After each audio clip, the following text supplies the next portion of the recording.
So guys, malapit na lumabas itong bagong Xiaomi Pad 6, which is the successor ng sobrang successful na Xiaomi Pad 5. And here my table, I have the full set. I have here the Xiaomi Pad 6. I also have here is the Xiaomi Pad 6 na cover and also ang kanyang keyboard cover. Plus, nandito rin ang Xiaomi Smart Pen na second generation. So, are you excited? Tara, buksan muna natin.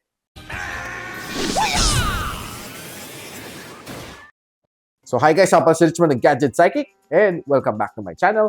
So this is the Xiaomi Pad 6. So like I said, it's the successor ni Xiaomi Pad 5. So meron siyang dalawang variant, may 828 and 8256. So malalaman natin after a few days, so August 11 for the full review netong tablet na ito na ang kanyang pricing and everything that you want to know. This one is basically a first impression plus unboxing. So, buksan muna natin. So, simulan natin with this one, si Xiaomi na cover, Pad 6 na cover. So, this is the cover na walang keyboard. So, this is the basic na color blue. Ang ganda ng kanyang color blue, guys, ah. Yeah, look very premium, leather finish. And meron siyang trifold para maging stand siya. So, you can see here, kung finold mo siya ng parang triangle shape, para maging stand siya, no? So, ganun maging kalalabasan niya, no? So, para tumayo siya, like that.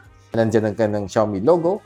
And sa likod, it's also mala leather finish. So, goods na goods to. Then, let's open up the all-new second generation na Xiaomi Pad Pen. So, sabi nila, this one would work on both Xiaomi Pad 5 and Xiaomi Pad 6. So, tingnan natin, no? Buksan natin. Designed by Xiaomi. And we have yung mga documentation natin. Isang extra na pen tip. And we have the pen itself. Medyo ibang design niya this time around as compared to sa version 1. But it looks sleek as usual. And nandito ang Xiaomi logo. And meron siya dalawang button dito, which would come in handy. And pagtanggal natin itong wrapper, there's a lot of markings dito. Yung mga certification, a chuchu, which you can remove, but I think it's gonna be a little bit sticky dahil sticker siya. But it's how it's going to look like. Then ito gusto natin buksan na si Xiaomi Pad 6 na keyboard. So, slice lang natin.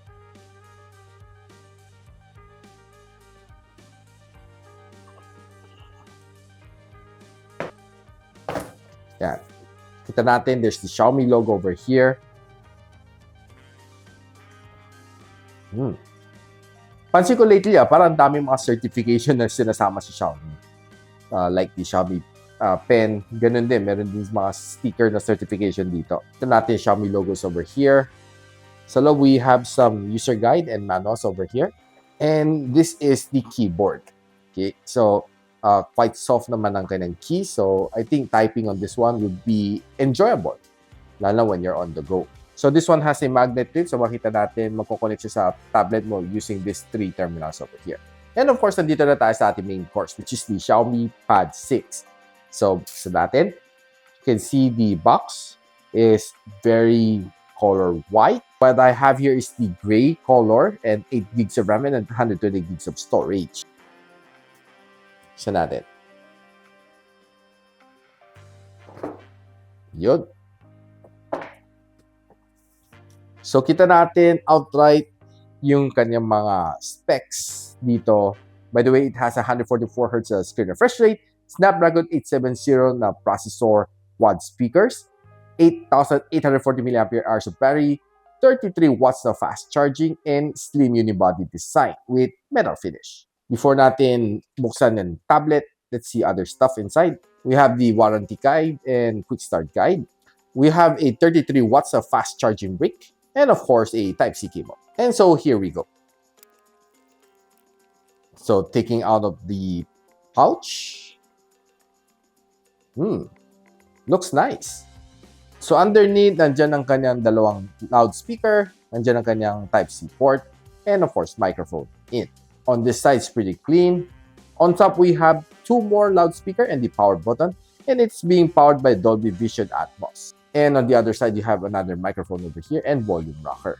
Sa likod, we can see there's the 13MP na camera, which looks a lot like the Xiaomi 13 Pro and of course non-Pro variant ang kanyang camera setup over here.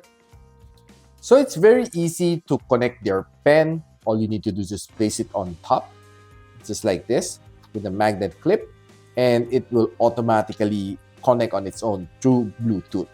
And I would say the same goes with the keyboard. All you need to do is just simply snap it to the magnet at the back, and yeah, the next thing you know, it's working seamlessly. So just allow me to just simply type some text over here for you to see. So I would say typing experience is pretty good. Almost the same as the Xiaomi Pad 5 keyboard. So it's very responsive. So we'll be testing it more further pretty soon. So let's try to write something. Okay.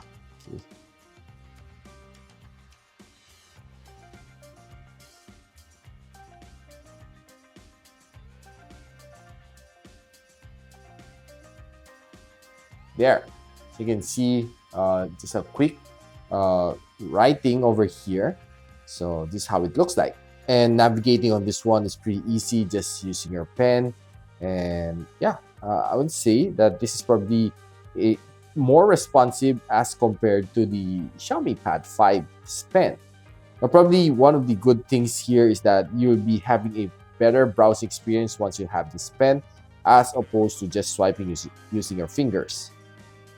So simply check the display. So right now, our refresh rate is at default, but you can always customize it and place it to 144 Hz should you like it.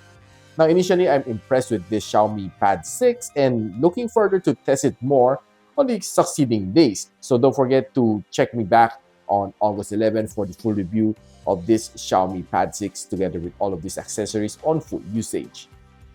So guys, if you like this video, don't forget to like, subscribe, of course, hit that bell icon so you don't miss any future uploads here on my channel. And so, ako para si Richmond and you're watching Gadget Sidekick. What's up? Like and subscribe to my channel. Don't forget to hit that notification bell.